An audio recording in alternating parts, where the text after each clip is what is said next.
बहुत समय पहले की बात है। राजस्थान की एक रियासत रामगढ़ के राजा सूरजभान को पशु पक्षियों से बहुत प्रेम था।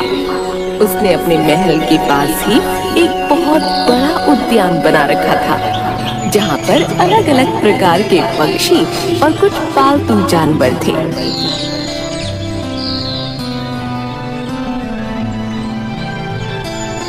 राजा हर रोज कुछ वक्त निकालकर उन सब पक्षियों और जानवरों से मिलने जरूर जाता था और उनसे बातें करता था। उनकी बातें समझने की कोशिश किया करता था। एक दिन राजा उद्यान में पक्षियों के साथ समय बिता रहा था। तभी एक सैनिक आता है।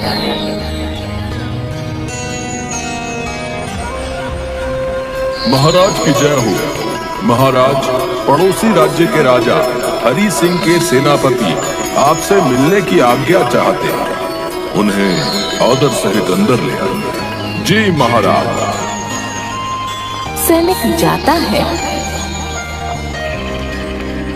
और सेनापति को साथ लेकर महाराज के समक्ष आता है।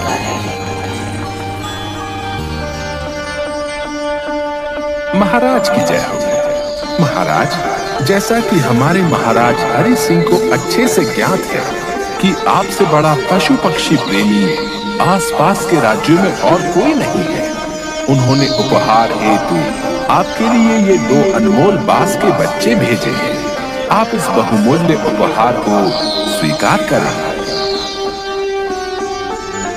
राजा बाज के बच्चों को हाथ में लेता है और उनके ऊपर हाथ फेरते हुए कहता है, बहुत खूब। मैंने आज से पहले इतने शानदार बाज कभी नहीं देखे। राजा हरि सिंह जी को मेरी तरफ से बहुत बहुत धन्यवाद कहिएगा।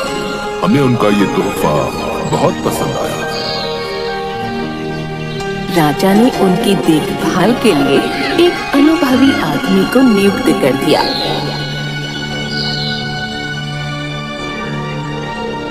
जब कुछ महीने बीत गए तो राजा ने बाजों को देखने का मन बनाया।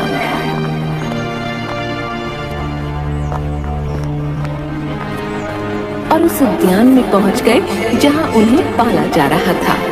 राजा ने देखा कि दोनों बाज काफी बड़े हो चुके थे और अब पहले से भी शानदार लग रहे थे। वाह, बहुत अच्छे। आज मैं इनका नाम रखूंगा। एक का नाम बादल और दूसरे का नाम पवन है। आज से तुम इन दोनों को इन्हीं नामों से प्रशिक्षित करोगे। जी महाराज, जैसा आप कहें। उसके बाद महाराज कुछ समय पक्षियों के साथ बिताकर वापस महल आ गए और सेवादार उन दोनों बाजों को बादल और पवन के नाम से पुकारने लगा। कुछ दिनों बाद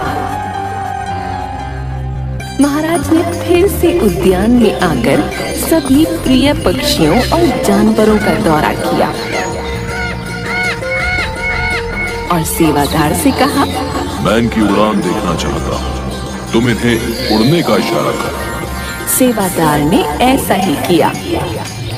इशारा मिलते ही दोनों बाज उड़ान भरने लगे। पर जहां एक बाज आसमान की ऊंचाइयों को छू रहा था, वहीं दूसरा कुछ ऊपर जाकर वापस उसी डाल पर आकर बैठ गया जिससे वो उड़ा था। ये देख राजा को कुछ अजीब लगा। क्या बात है, जहाँ बादल इतनी अच्छी उड़ान भर रहा है वहीं पवन उड़ना ही नहीं चाह रहा। जी हुजूर, पवन के साथ शुरू से यही समस्या है, वो इस डाल को छोड़ता ही नहीं।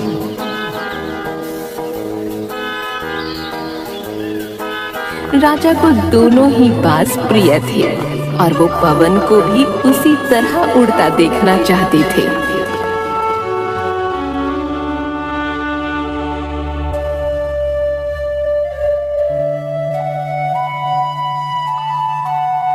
अगले दिन पूरे राज्य में ऐलान करा दिया गया कि जो व्यक्ति इस बाज यानी पवन को ऊंचा उड़ाने में कामयाब होगा उसे ढेरों इनाम दिए जाएंगे।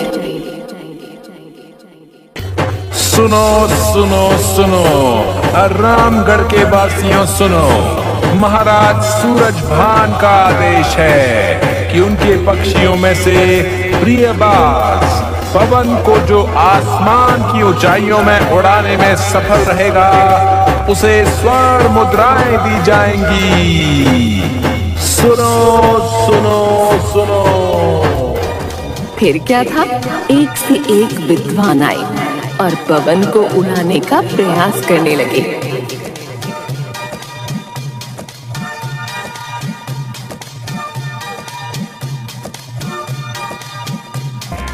पवन, मेरे हाथ पर बैठ पवन। पवन उड़कर उसके हाथ पर बैठ जाता है। अब विद्वान एक रोटी का टुकड़ा आसमान में उछालता है और पवन को उस ओर उड़ने का इशारा करता है। उड़ा, देखा महाराज, पवन उड़ रहा है। अरे ये क्या, ये वापस कहाँ आ रहा है?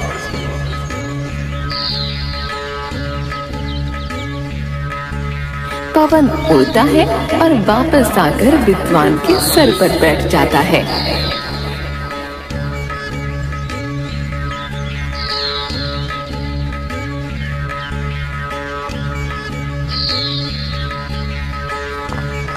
विद्वान शर्मिंदा होकर चला जाता है।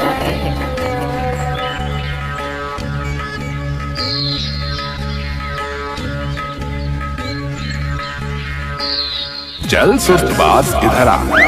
पवन उसको सुनकर भी अनसुना कर देता है। अरे पवन सुनो, हाथ पर बैठो। पवन ने नहीं सुना और विद्वान उसको जबरदस्ती पकड़ने लगता है।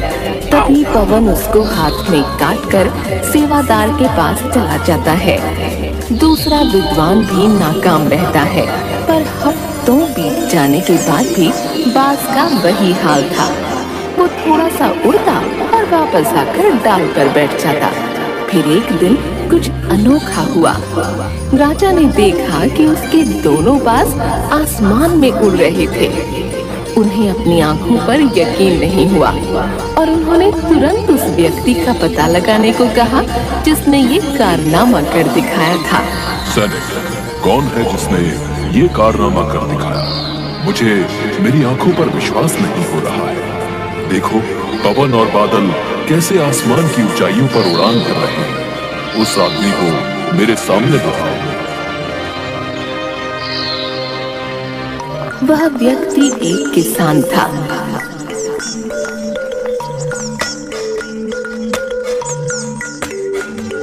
अगले दिन वह दरबार में हाजिर हुआ। उसे इनाम में स्वर्ण मुद्राएं भेंट करने के बाद राजा ने कहा, मैं तुमसे बहुत प्रसन्न हूँ। बस तुम इतना बताओ कि जो काम बड़े बड़े विद्वान नहीं कर पाए वो तुमने कैसे कर दिखाया? मालिक, मैं तो एक साधारण सा किसान हूँ। मैं ज्ञान की ज्यादा बातें तो नहीं जानता। मैंने तो बस वो डाल काट दी जिस पर बैठने का बाज आदी हो चुका था, और जब वो डाल ही नहीं रही तो वो भी अपने साथी